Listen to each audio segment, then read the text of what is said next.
Благоја Гешовски, Кирио Везовски и Зоран Мирчевски, членови на ФК Победа, се новите собственици на 80% од акциите на клубот. Нив акциите им ги поклонија Прилепска пиварница, Конфи Ангел, Кабелните и Ѓорче Танасовски. Со 20% собственост во Победа се уште останува Гоце Ингилизов. За председател на клубот е избран Емил Јанески, а за спортски директор Благоја Гешовски. Формирано е и координативно тело составено од 9 членови. Градоначалникот Илија Јовановски, тројцата фудбалски работници кои што ги прими акциите од клубот како подарок и 5 членови од Прилеп кои што се делегати во ФФМ. Во ова координативно тело ќе биде вклучени членови од навивачката група, како и легенди поврзани со Победа. Градоначалникот Илија Јовановски истакна дека од овој момент Победа сега била фудбалски клуб на градот Прилеп. На првиот координативен состанок се договоривме дека од тој момент нема да има политика во фудбалскиот клуб Победа. Повторувам, нема да има политика во фудбалскиот клуб Победа. И дека наш приоритет, врвен приоритет, ќе биде интересот на Победа, на љубителите на фудбалот и на целата прилепска спортска јавност. Сите одлуки ќе ги носиме со консензус, а не со надгласување. На координативното тело се договоривме градоначалникот да предложи кандидат за председател на клубот и кандидат за спортски директор на клубот. Двата предлога беа едногласно усвоени.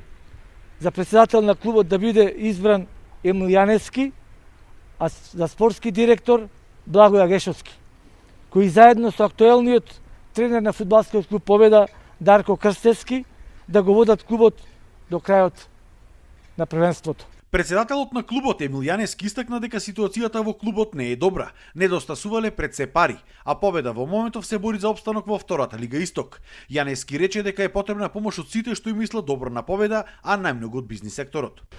Од тука се наметнуваат и целите оваа година да создадеме услови за опстанок во втората фудбалска лига, а понатаму да размислуваме да создадеме услови Победа да го заземе своето место онаму каде што припаѓа во првата македонска фудбалска лига и да игра значајна улога во македонскиот фудбал.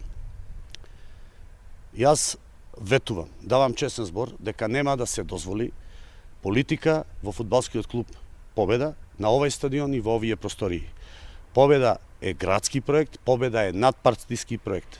И од овој момент ќе се залагам за низин опстанок, како и за понатамошно поставување на Победа на заслуженото место и статус. Играчите имаат мојата целосна посветеност и мојата целосна поддршка и заедно со нив, со општина Прилеп, со локалната самоуправа, со навивачите, со целиот град ќе се избориме за да го спасиме нашиот клуб. Тренерот пак на Победа Дарко Крстевски рече дека донесувањето на ова координативно тело било одлична работа, но можеби малку задоцнета. Со градоначалникот имавме ние состаноци, тој е најмногу запознат за ситуацијата во Победа и најмногу помагаше во клубо. До сега можеби и да не постоевме ако не беше градоначалникот, меѓутоа викам можеби требаше некаде после нова година да го направиме ова координативно тело и да осета пред се и јас, меѓутоа и фудбалерите една поддршка зад нас, дека знаеме дека има некој позади нас, дека постои клуб, а до сега беше малку тешко, бидејќи едноставно се чувствуваме како сами во градот. На денешната пресконференција никој не го прокоментира ставот на прилепскиот пратеник од СДСМ Миле Талевски, кој пред неколку дена на својот Facebook профил повика да биде повлечена последната одлука за именување на новото раководство на клубот и на негово место да биде поставен кадар кој потекнува од ФК Победа и кој што според Талевски ќе ја ужива поддршката од целата фудбалска јавност во Прилеп.